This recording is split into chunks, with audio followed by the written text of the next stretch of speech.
कोल्हापुरातील टेमलाईवाडीमधील सांगली, सातारा, सिंधुदुर्ग, रत्नागिरी, कोल्हापूर आणि गोवा राज्यासाठीच्या सैन्य भरती केंद्रात होणाऱ्या सैन्य भरतीत सहभागी होऊन हजारो तरुण देशसेवेत रुजू होतात।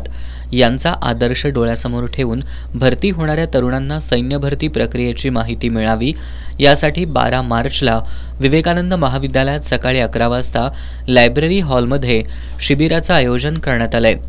आर्मी रिक्रुटमेंट ऑफिसरचे प्रमुख कर्नल आकाश मिश्रा आणि त्यांचे सहकारी या शिबिरात अग्निवीरपासून ते ऑफिसर बनण्याचं ध्येय बाळगणाऱ्या तरुणांना मार्गदर्शन करणार आहेत।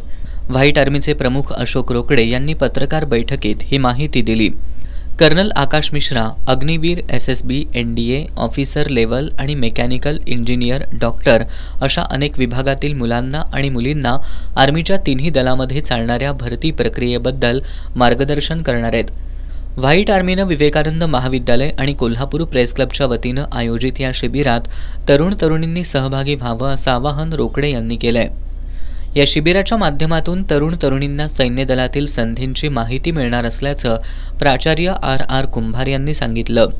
पत्रकार बैठकीला विवेकानंद महाविद्यालयाच्या राष्ट्रीय सेवा योजनेचे कार्यक्रम अधिकारी प्राध्यापक संदीप पाटील, व्हाईट आर्मीचे प्रशांत शेंडे यांच्यासह अन्य जवान उपस्थित होते।